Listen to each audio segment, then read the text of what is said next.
Kami memohon kepada Allah Ta'ala kiranya Dia memberi kami taufik untuk memasuki surga dengan karunia dan rahmat-Nya. Allah berfirman, setiap mereka diberi rezeki buah-buahan dalam surga-surga itu, mereka berkata, inilah yang pernah diberikan kepada kami dahulu. Sekelompok sahabat berpendapat dalam informasi yang diriwayatkan oleh As-Sadi melalui sanad dari mereka bahwa para penghuni surga itu diberi buah-buahan di dalam surga. Setiap kali mereka melihat buah, mereka berkata, buah ini pernah diberikan kepada kami ketika di dunia dahulu. Ada pendapat yang mengatakan bahwa kemiripan buah itu terjadi di antara buah yang satu dan yang lain pada buah itu sendiri, sedangkan warnanya sama namun rasanya berbeda-beda. Allah berfirman, untuk mereka di dalamnya ada istri-istri yang suci, sedang mereka kekal di dalamnya, yakni istri-istri yang suci dari haid, buang air besar dan buang air kecil, ingus, dahak, mani, dan melahirkan. Sedang mereka kekal di dalamnya. Ini merupakan kebahagiaan yang sempurna, karena mereka matinya dalam tempat yang aman dari kematian dan keterputusan, kenikmatan yang tidak berakhir dan putus, bahkan dia berada dalam kenikmatan yang abadi dan selama-lamanya.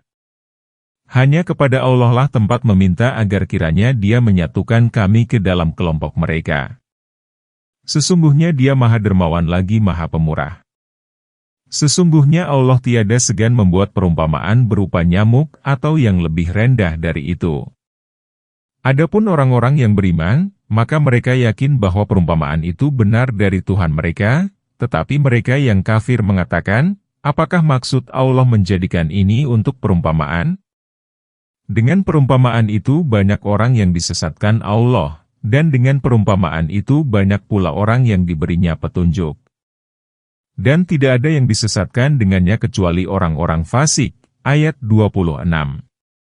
Yaitu, orang-orang yang melanggar perjanjian Allah setelah perjanjian itu teguh, dan memutuskan apa yang diperintahkan Allah kepada mereka, untuk menghubungkannya dan membuat kerusakan di muka bumi. Mereka itulah orang-orang yang merugi, ayat 27. Dalam tafsirnya, As-Sadi berkata melalui sanadnya dari Ibnu Abbas, Ibnu Mas'ud, dan sejumlah sahabat, tatkala Allah memberikan dua perumpamaan. Untuk kaum munafik seperti pada ayat, perumpamaan mereka adalah seperti orang yang menyalakan api, dan pada ayat, atau seperti hujan lebat dari langit, maka kaum munafik berkata, Allah terlalu agung dan mulia untuk memberikan perumpamaan seperti itu. Maka Dia menurunkan ayat ini, sesungguhnya Allah tidak memandang rendah untuk membuat perumpamaan. Mereka adalah orang-orang yang merugi. Allah telah memberitahukan bahwa Dia tidak memandang enteng sesuatu yang dijadikannya sebagai perumpamaan, walaupun rendah dan hinanya sesuatu seperti nyamuk. Sebagaimana Dia tidak memandang remeh untuk menciptakannya, demikian pula Dia tidak memandang remeh untuk menjadikannya sebagai perumpamaan, sebagaimana Dia pun telah memberi perumpamaan dengan lalat dan laba-laba pada surat lain. Arti la yastahi ialah, tidak memandang remeh. Ada juga yang mengartikan tidak merasa khawatir untuk memberikan perumpamaan sesuatu dengan sesuatu yang kecil maupun besar. Ema untuk menyatakan sedikit, seperti Anda mengatakan la adribana darban ema, saya akan memberikan perumpamaan kecil. Lalu, dia membenarkan dengan perkara yang lebih rendah atau lebih tinggi.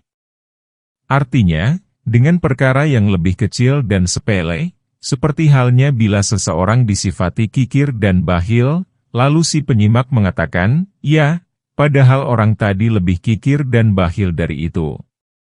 Demikianlah menurut pendapat An-Nasai dan Abu Ubaid yang dikatakan oleh Ar-Razi dan sejumlah peneliti. Adapun orang-orang yang beriman, maka mereka yakin bahwa perumpamaan itu benar dari Tuhan mereka. Yakni, sesungguhnya orang-orang yang beriman kepada apa yang diumpamakan Allah, baik besar maupun kecil, maka mereka mengetahui bahwa perumpamaan itu adalah benar dari Tuhan mereka dan Allah menunjukkan mereka, melalui perumpamaan itu, karena hal itu sebagai firman Allah. Adapun mereka yang kafir mengatakan, apakah maksud Allah menjadikan ini untuk perumpamaan?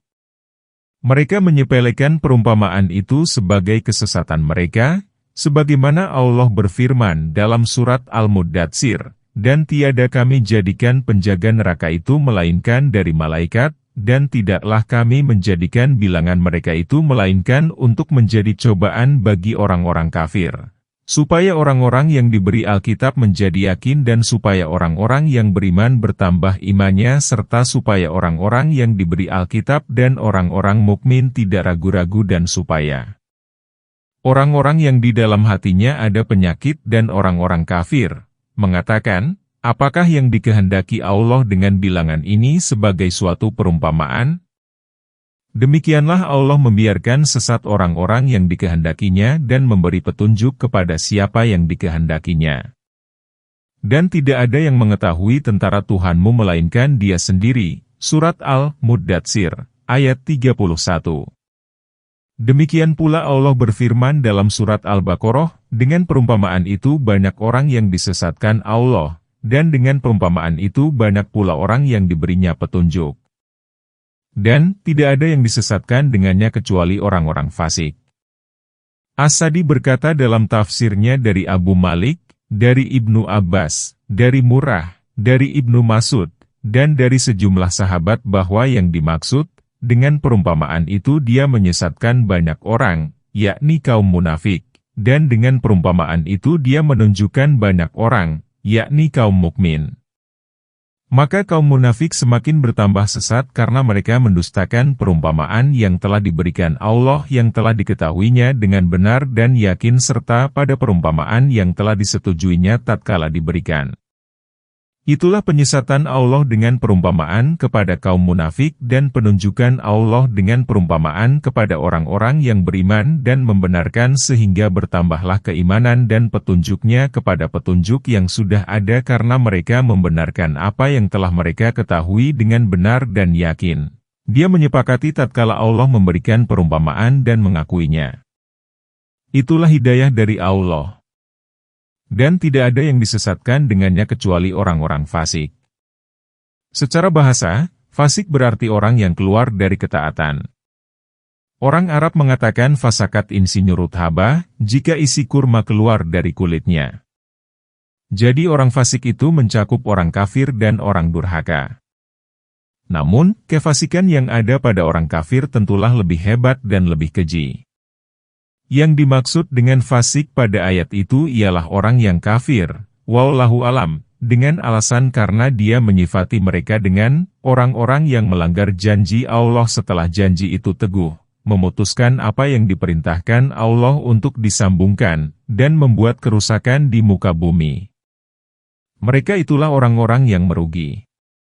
Sifat-sifat ini merupakan sifat-sifat kaum kafir yang berbeda benar dengan sifat kaum mukmin. Firman, janji Allah, ialah apa yang telah Dia janjikan kepada mereka di dalam Al-Quran, lalu mereka mengakuinya, kemudian mengufurinya, berarti mereka telah melanggarnya. Dan mereka memutuskan apa yang diperintahkan Allah supaya disambungkan, yakni semua perkara yang diperintahkan Allah supaya disambungkan dan dikerjakan, lalu mereka memutuskan dan meninggalkannya. Dan mereka membuat kerusakan di muka bumi, yakni mereka berbuat kerusakan dengan kekafirannya itu lantaran tidak berpegang teguh kepada apa yang diperintahkan Allah, lalu mereka mengharamkan hal-hal yang dihalalkan dan menghalalkan hal-hal yang diharamkan, menyebarkan kemusyrikan dan kekafiran di antara manusia serta menjadikannya indah dalam pandangan manusia dengan mengatakan bahwa kemusyrikan itu merupakan hak dan kebenaran. Mereka itulah orang-orang yang merugi di akhirat. Ad-Dahhak mengatakan dari Ibnu Abbas, semua perkara, misalnya, orang yang merugi, yang dinisbatkan Allah kepada selain pemeluk Islam, maka maksudnya ialah kekafiran. Dan perkara yang dinisbatkan kepada pemeluk Islam, maka yang dimaksud oleh perkara itu ialah dosa. Al-Hasirun jamak, artinya merugi di akhirat, dari hasirun, yaitu mereka yang mengurangi perolehan dirinya sendiri berupa rahmat Allah karena mereka mendurhakainya. Dalam kata al-hasirun, yaitu merugi di akhirat, Terdapat dalil yang menunjukkan bahwa sifat-sifat yang terdahulu itu dimaksudkan sebagai sifat orang-orang kafir, karena sesungguhnya mereka merugi di akhirat, dan tidaklah merugi di akhirat melainkan kaum kafir. Mengapa kamu kafir kepada Allah, padahal dahulu kamu mati, lalu Allah menghidupkan kamu, kemudian kamu dimatikan dan dihidupkannya kembali, kemudian kepadanyalah kamu dikembalikan, ayat 28. Allah Ta'ala berfirman sambil beralasan untuk menunjukkan keberadaan dan kekuasaannya dan bahwa Dia yang menciptakan dan mengatur hamba-hambanya. Mengapa kamu kafir kepada Allah? Maksudnya, mengapa kamu mengingkari keberadaan, kekuasaan, dan keadaannya sebagai pencipta dan pengatur, atau kamu menyekutukannya, lalu kamu menyembah kepada selainnya? Padahal dulu kamu mati, kemudian Dia menghidupkan kamu. Menurut Ibnu Mas'ud, Ibnu Abbas, dan sejumlah sahabat ayat ini menafsirkan firman Allah Ta'ala, "Ya Tuhan kami, Engkau telah mematikan kami 2 kali dan telah menghidupkan kami 2 kali, Surat Al-Mu'min, ayat 11. Dia berkata, dulu merupakan tanah sebelum Dia menciptakan kamu, maka inilah bangkai. Kemudian Dia menghidupkan kamu, lalu Dia menciptakanmu dan inilah kehidupan. Kemudian Dia mematikan kamu, lalu kamu dikembalikan ke dalam kubur, dan ini merupakan kematian lainnya. Kemudian Dia membangkitkan kamu pada hari kiamat, dan ini merupakan kehidupan lainnya lagi." Inilah yang dimaksud 2 kematian dan 2 kehidupan. Demikianlah penafsiran firman Allah, "Mengapa kamu kafir kepada Allah? Dialah Allah yang menciptakan segala yang ada di bumi untuk kamu dan Dia berkehendak menuju langit, lalu dijadikannya 7 langit. Dan Dia Maha mengetahui segala sesuatu," ayat 29. Setelah Allah menuturkan petunjuk tentang penciptaan manusia yang dapat mereka lihat pada dirinya sendiri, maka Dia menuturkan petunjuk lain tentang penciptaan langit dan bumi yang dapat mereka saksikan.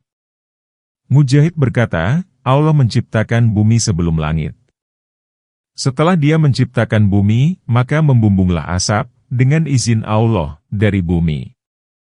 Hal itu terjadi tatkala Dia berfirman, kemudian Dia berkehendak menuju langit, yakni bermaksud ke langit, dan al-istiwa, di sini mengandung makna, menuju, dan mengacu, karena kata itu dimutaadikan dengan ilaa.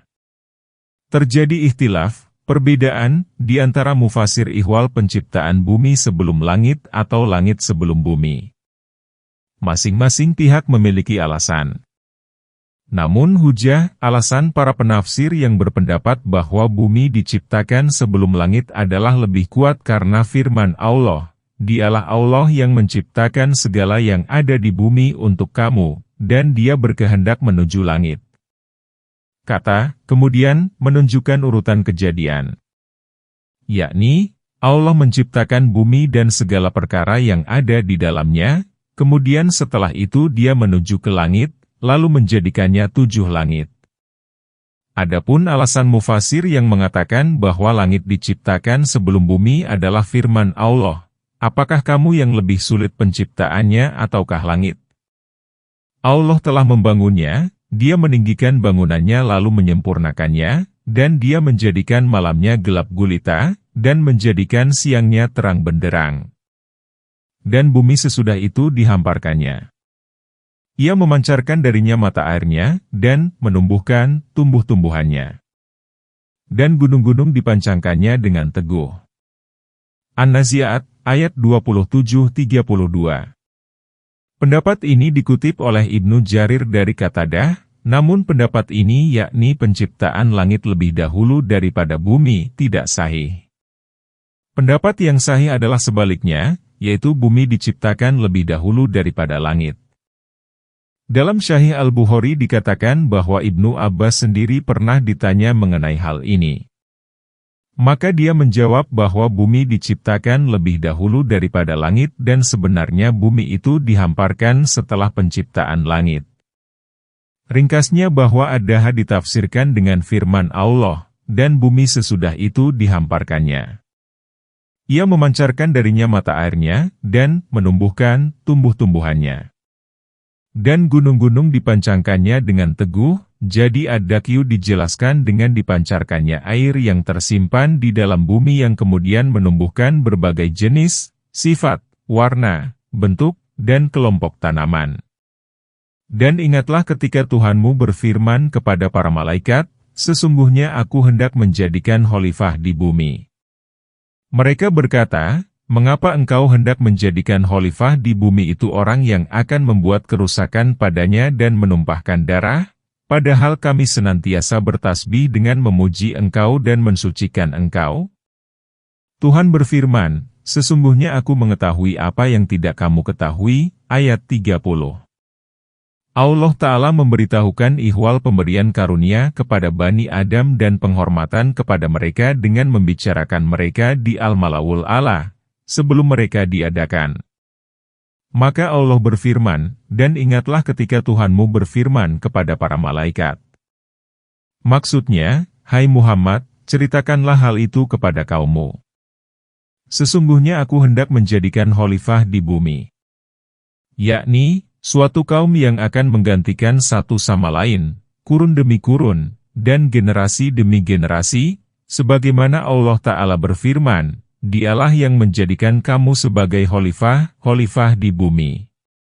Surat Fathir, ayat 39. Itulah penafsiran khalifah yang benar, bukan pendapat orang yang mengatakan bahwa Adam merupakan khalifah Allah di bumi dengan berdalihkan firman Allah, sesungguhnya aku hendak menjadikan khalifah di bumi. Abdur Razak, dari Muammar, dan dari Qatadah berkata berkaitan dengan firman Allah, mengapa engkau hendak menjadikan di bumi orang yang akan membuat kerusakan padanya? Seolah-olah Allah memberitahukan kepada para malaikat bahwa apabila di bumi ada makhluk, maka mereka akan membuat kerusakan dan menumpahkan darah di sana. Perkataan malaikat ini bukanlah sebagai bantahan kepada Allah sebagaimana diduga orang, karena malaikat disifati Allah sebagai makhluk yang tidak dapat menanyakan apapun yang tidak diizinkannya.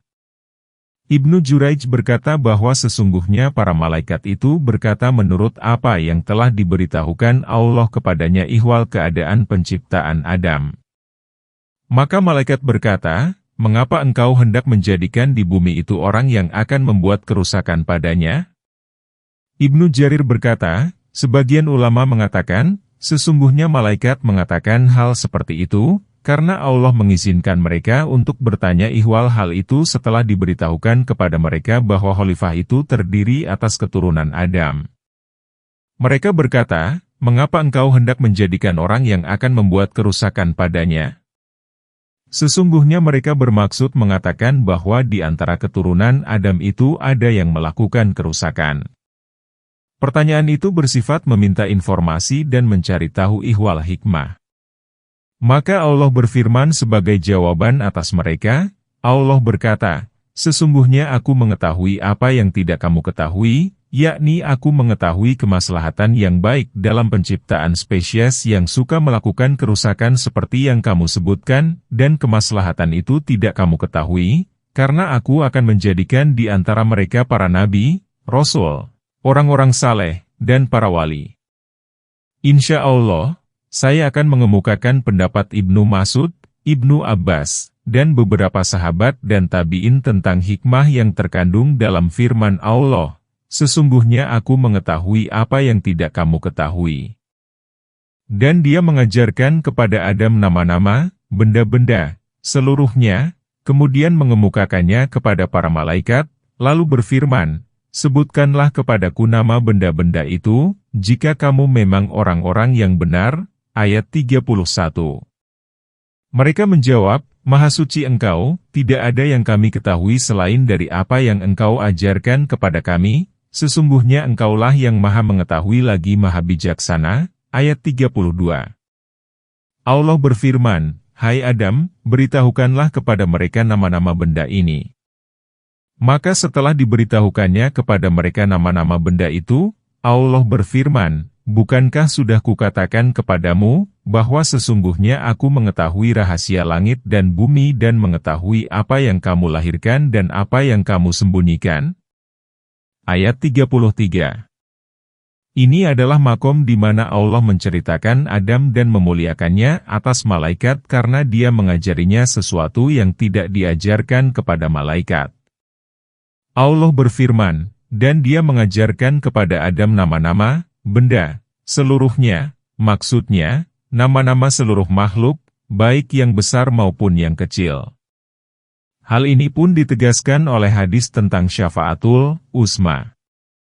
Nabi bersabda, lalu mereka datang kepada Adam seraya berkata, "Engkau adalah Bapak manusia, Allah telah menciptakanmu dengan tangan kekuasaannya, Dia membuat para malaikat bersujud kepadamu, dan Dia mengajarimu nama-nama seluruh perkara." Bukhari. Hadis ini menunjukkan bahwa Allah telah mengajari Adam nama-nama makhluk.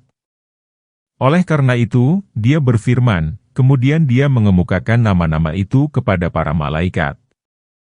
Aradahu menggunakan bentuk untuk yang berakal. Hal ini dimaksudkan untuk menyatakan universalitas sehingga termasuk ke dalamnya makhluk yang tidak berakal. Allah Ta'ala berfirman, dan Allah telah menciptakan semua jenis hewan dari air, maka sebagian dari hewan itu ada yang berjalan di atas perutnya, dan sebagian berjalan dengan dua kakinya. Surat An-Nur, ayat 45.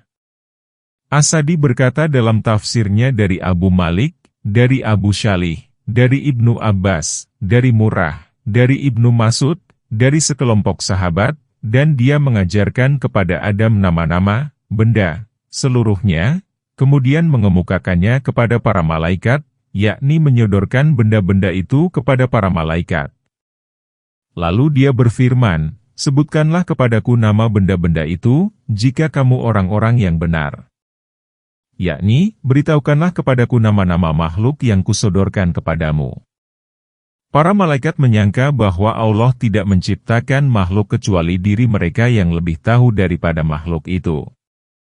Jika kamu adalah orang-orang yang benar dalam berpraduga bahwa diri kamulah yang lebih mengetahui daripada makhluk lain yang diantaranya adalah Adam, maka beritahukanlah kepadaku nama-nama makhluk yang kusodorkan kepadamu.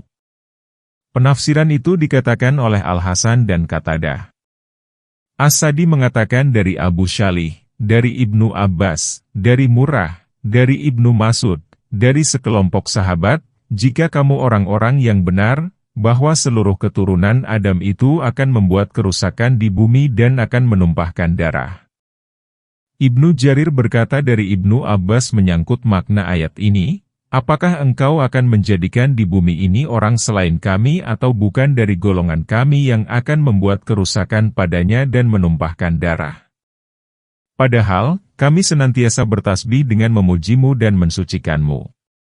Para malaikat menduga bahwa seluruh Bani Adam akan menumpahkan darah dan membuat kerusakan di muka bumi. Mereka tidak mengetahui bahwa di antara mereka ada yang akan menjadi nabi, orang saleh, dan wali. Oleh karena itu, Allah Ta'ala berfirman kepada mereka, beritahukanlah kepadaku nama-nama mereka itu, seruan ini untuk melumpuhkan malaikat, jika kamu orang-orang yang berkata benar, bahwa Bani Adam itu akan menumpahkan darah dan membuat kerusakan di bumi. Jika kamu tidak mengetahui nama-nama makhluk yang kusodorkan kepadamu, padahal kamu melihatnya, tentu kamu akan lebih tidak tahu lagi ihwal perkara-perkara yang tidak kamu lihat. Mereka berkata, Maha suci Engkau, tidak ada yang kami ketahui selain dari apa yang Engkau beritahukan kepada kami, sesungguhnya Engkaulah yang Maha mengetahui lagi Maha bijaksana.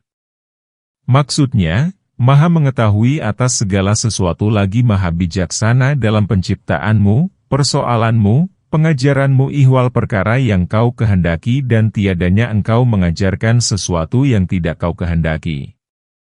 Kepunyaan engkaulah hikmah dan keadilan yang sempurna yang ada pada semua itu. Maha suci Allah, artinya membersihkan zat Allah dari segala keburukan. Umar berkata kepada Ali, ihwal tiada Tuhan melainkan Allah sudah kami ketahui, lalu apa makna, Maha suci Allah? Maka Ali menjawab, Ia merupakan ungkapan yang disukai Allah untuk zatnya, kerelaan zat itu, dan lebih disukainya untuk disebut dengan ungkapan itu. Seseorang bertanya kepada Maimun bin Mahran Ihwal, Maha Suci Allah. Maimun berkata, ia adalah nama yang dengannya Allah diagungkan dan ditakuti daripada oleh selain Dia. Para malaikat menyerahkan ilmu pengetahuan kepada Allah dengan ungkapan seperti itu, karena Dia Maha Mengetahui lagi Maha Bijaksana. Maka, Allah berfirman, Hai Adam, beritahukanlah kepada mereka nama-nama makhluk itu. Setelah diberitahukannya nama-nama benda itu kepada mereka, Allah berfirman, bukankah sudah kukatakan kepadamu bahwa sesungguhnya aku mengetahui kegaiban langit dan bumi dan aku mengetahui apa yang kamu lahirkan dan apa yang kamu sembunyikan? Zaid bin Aslam berkata, Adam berkata, engkau Jibril, engkau Mikail, engkau Israfil, dan seluruh nama lainnya. Menurut Mujahid, nama yang disebutkan Adam adalah nama segala sesuatu. Diriwayatkan pula dari Said bin Jubair dan Al-Hasan, dan Qatadah mengenai keterangan seperti itu. Setelah tampak keunggulan Adam atas malaikat melalui ungkapan nama-nama yang telah diajarkan Allah kepadanya, maka dia berfirman kepada malaikat, bukankah sudah kukatakan kepadamu bahwa sesungguhnya aku mengetahui kegaiban langit dan bumi serta mengetahui apa yang kamu lahirkan dan apa yang kamu sembunyikan? Penafsiran yang paling baik mengenai ayat itu ialah yang diberikan Ibnu Abbas. Yakni, makna firman Allah, dan aku mengetahui apa yang kamu tampakkan, ialah ucapan malaikat yang berbunyi, mengapa engkau akan menjadikan di bumi orang yang akan membuat kerusakan padanya dan akan menumpahkan darah. Yang mereka sembunyikan ialah perbuatan menyalahi perintah Allah dan keangkuhan untuk menaatinya yang disisipkan oleh iblis. Adapun ambiguitas pada firman Allah, dan apa yang kamu sembunyikan, berarti bahwa verba taktumun ditampilkan dalam bentuk jamak, sementara yang dimaksud ialah iblis yang menyembunyikan kedurhakaan kepada Allah, dan iblis itu tunggal. Kami berpendapat bahwa orang Arab suka mengatakan, misalnya, tentara membunuh dan mereka mengalahkan musuh, padahal yang membunuh dan mengalahkan adalah satu atau dua orang. Nah, beberapa redaksi dalam Al-Quran pun tampil seperti ungkapan orang Arab tadi, sebagaimana yang terdapat dalam firman Allah, sesungguhnya orang-orang yang memanggil dari luar kamarmu kebanyakan mereka tidak mengerti, Surat Al-Hujurat, ayat 4. Kata yuna'adunaka ditampilkan dalam bentuk jamak, padahal yang memanggil adalah seorang dari Bani Tamim. Demikian pula halnya dengan firman Allah, dan aku mengetahui apa yang kamu tampakkan dan apa yang kamu sembunyikan. Dan, ingatlah, ketika kami berfirman kepada para malaikat, sujudlah kamu kepada Adam, maka sujudlah mereka kecuali iblis. Dia enggan dan takabur dan adalah ia termasuk golongan orang-orang yang kafir. Ayat 34. Ini merupakan kemuliaan yang besar bagi Adam dari Allah dan menganugerahkannya kepada keturunannya. Kemudian, dia memberitahukan bahwa dia menyuruh para malaikat supaya bersujud kepada Adam, sebagaimana dikemukakan dalam hadis tentang syafaat yang besar, dia menjadikan para malaikatnya bersujud kepadamu. Sujud itu merupakan penghormatan, pengagungan, penghargaan, pemberian salam, dan ketaatan kepada Allah karena malaikat itu menjalankan perintah Allah. Qatadah berkata bahwa firman Allah, dan ketika kami berfirman kepada para malaikat, bersujudlah kamu kepada Adam, maka ketaatan ditujukan kepada Allah dan sujud bagi Adam. Demikianlah, para malaikat bersujud, kecuali iblis, sebagai ketaatan kepada perintah Allah. Maka mereka pun bersujud kecuali iblis. Dia membangkang dan sombong. Dia termasuk orang-orang yang kafir. Ada beberapa pendapat yang mendeskripsikan iblis sebelum ia melakukan kemaksiatan. Kami akan menyajikannya dalam rangka memberikan penjelasan ayat. Ada pendapat yang mengatakan bahwa iblis merupakan bagian dari spesies malaikat yang disebut jin, berkedudukan sebagai ketua jin dan penjaga pintu surga. Dia memiliki kerajaan langit dunia dan kerajaan bumi. dan selanjutnya. Namun, Ibnu Jarir mengutip melalui sanad dari Al-Hasan bahwasanya dia berkata, iblis sama sekali bukan dari golongan malaikat. Iblis adalah asli bangsa jin, sebagaimana halnya Adam adalah asli bangsa manusia. Ini merupakan kutipan yang sahih dari Al-Hasan. Demikianlah, tatkala Allah menyuruh para malaikat bersujud kepada Adam, maka masuk pula iblis ke dalam perintah itu. Sebelum durhaka, iblis adalah hamba yang saleh. Dia beribadah bersama para malaikat. Tatkala Allah menyuruh bersujud kepada Adam, maka para malaikat bersujud karena taat kepada Allah, kecuali iblis. Musuh Allah itu membangkang dan takabur untuk bersujud kepada Adam karena hasut, dengki atas kemuliaan yang telah diberikan Allah. Iblis berkata, aku terbuat dari api dan orang ini dari tanah. Kedurhakaan merupakan dosa pertama iblis yang disebabkan oleh kesombongan. Dalam kitab Sahih ditegaskan, tidak akan masuk surga orang yang di dalam hatinya ada kesombongan meski sebesar biji sawi. Di dalam hati iblis terdapat kesombongan, kekafiran, dan keingkaran yang memastikannya untuk diusir dan dijauhkan dari rahmat Allah. Iblis termasuk golongan orang-orang kafir karena penolakannya itu, dan jadilah ia dari golongan kafirin. Ada pendapat yang mengatakan bahwa sujud itu hanya diperintahkan kepada para malaikat bumi. Menurut pendapat yang sahih, seluruh malaikat, baik yang ada di bumi maupun di langit bersujud kepada Adam, dan zahir ayat itu pun universal. Maka seluruh malaikat bersujud, kecuali iblis. Dan kami berfirman, hai Adam, diamilah olehmu dan istrimu surga ini, dan makanlah makanan-makanannya yang melimpah lagi baik, di mana saja yang kamu sukai, dan janganlah kamu dekati pohon ini, yang menyebabkan kamu termasuk orang-orang yang zalim. Ayat 35. Lalu keduanya digelincirkan oleh setan dari surga itu dan dikeluarkan dari keadaan semula. Dan kami berfirman, turunlah kamu. Sebagian kamu menjadi musuh bagi yang lain, dan bagi kamu ada tempat kediaman di bumi dan kesenangan hidup hingga waktu yang ditentukan. Ayat 36. Allah Ta'ala berfirman sebagai pemberitahuan mengenai perkara yang dengannya Adam dimuliakan Allah. Allah membolehkannya untuk mendiami surga di mana saja yang disukainya, dan memakan makanan yang diinginkannya sepuas-puasnya, berupa makanan yang menyenangkan, banyak, dan baik. Al-Hafiz Abu Bakar bin Mardawi meriwayatkan dari Abu Dzar, dia berkata, saya bertanya, wahai Rasulullah, bagaimana pendapat engkau tentang Adam? Apakah dia sebagai nabi? Nabi menjawab, benar, dia adalah nabi dan rasul yang diajak berbicara oleh Allah secara nyata. Maka Allah berfirman, diamilah olehmu dan istrimu surga ini. Para ulama berikhtilaf ihwal surga yang dijadikan Allah sebagai kediaman Adam.